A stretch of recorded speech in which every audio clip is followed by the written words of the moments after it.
Nah, kemudian gitu ya, rencana kita juga harus mengatur sebetulnya, kemana sebetulnya mobil PMK ini memiliki rute, pada saat terjadinya kebakaran, ya.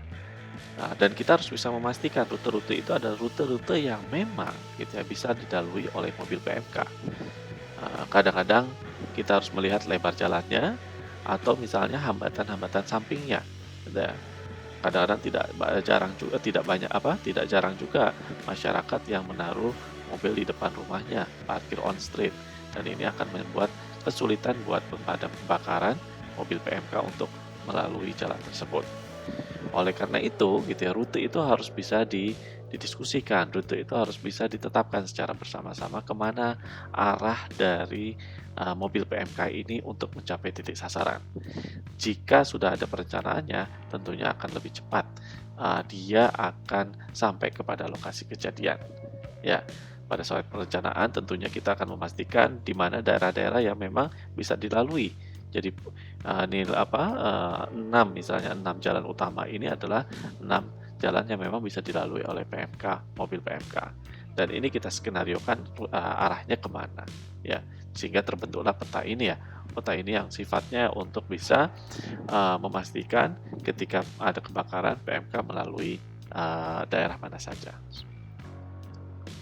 Selain rute mobil pemadam kebakaran, kita juga harus merancang rute untuk melakukan evakuasi bagi masyarakat.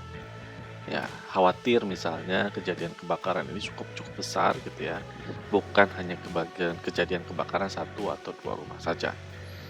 Nah, Eee, seringkali kita melihat masyarakat menonton gitu ya, ketika ada kebakaran. Padahal jika api itu semakin membesar dan ini sebenarnya tidak diinginkan oleh kita, sebaiknya masyarakat mulai dibiasakan untuk melakukan evakuasi.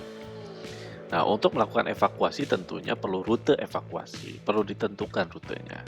Ini adalah salah satu strategi di dalam, slide ini bahwa rute yang dilakukan karena di sini permukimannya padat gitu ya, semuanya berusaha untuk untuk menuju pada jalan besarnya atau major road-nya.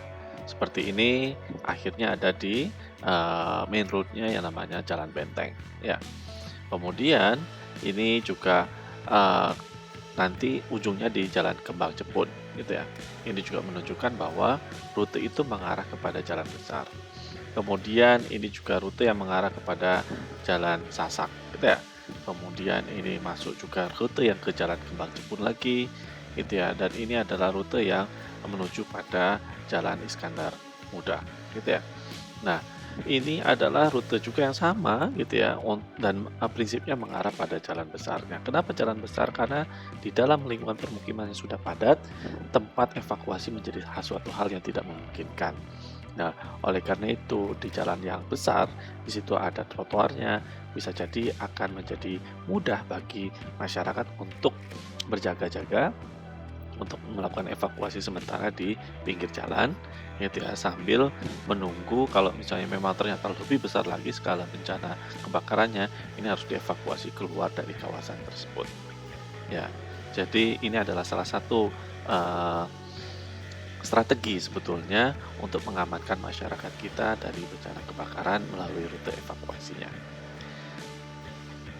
Oke, selain jalur evakuasi, jalur PMK, kita juga harus merancang kawasan kita, dengan urban design principle yang kira-kira mengarahkan pada pengurangan risiko kebakaran.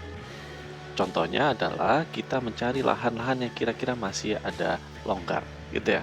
Ini adalah daerah yang dijadikan sebagai area pabrik dan di sana ada ruang-ruang tertentu dibandingkan dengan area permukiman yang padat dan mepet sekali.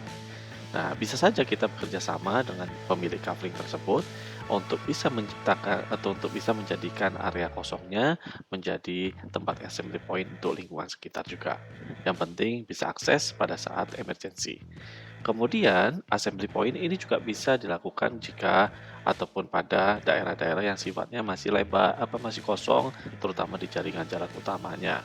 Ya, bisa saja nanti jalannya ditutup, kemudian ada eh, bahu jalan atau ada trotoar yang bisa dimanfaatkan sebagai assembly point juga. Kemudian karena kebakaran di Surabaya itu lebih banyak disebabkan oleh konsleting, nah berarti kita harus bisa membuat semacam jarak bebas tertentu dari tiang listrik, saluran udara gitu ya, supaya ketika ada kejadian konsleting ini yang memancarkan api tidak langsung menyambar pada rumah ataupun pohon yang bisa mengakibatkan terjadinya kebakaran. Kemudian, eee, kita harus tetap mempertahankan jarak antar bangunan. Kadang-kadang memang di sana terutama daerah-daerah perkampungannya masih sangat padat sehingga jarak antar bangunannya sangat kecil ataupun bahkan tidak ada. Jika masih dimungkinkan ini harus kita pisahkan ya, supaya ketika terjadi kebakaran, loncatnya api ini dari satu ke bangunan yang lain bisa dikurangi. Kemudian kita mengatur ketinggian bangunan, ini untuk memudahkan gitu ya, eee, terutama pada area-area yang sempit, ketika mobil PMK tidak bisa masuk, kita menggunakan yang tadi diusulkan pakai motor pemadam kebakaran saja, ini kebutuhan tangganya akan menjadi berbeda.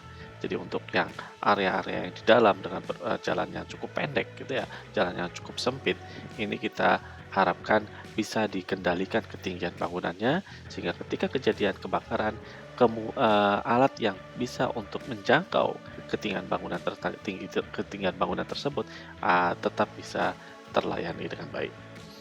Kemudian kita lihat, aktivitas di dalam bangunan.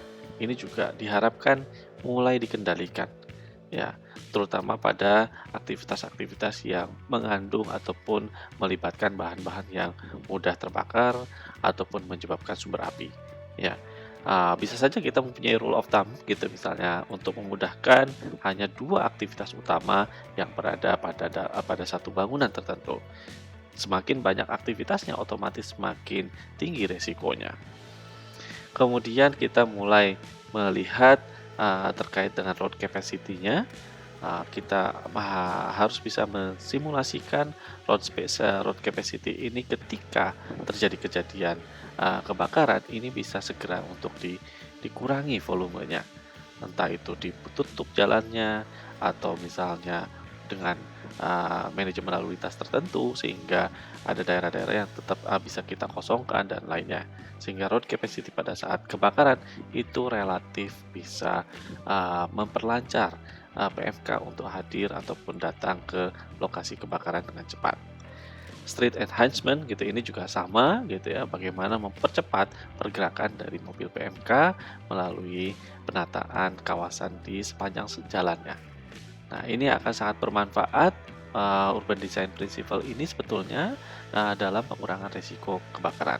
Jadi kebakaran bukan hanya urusan PMK saja, tapi urusan kita bersama.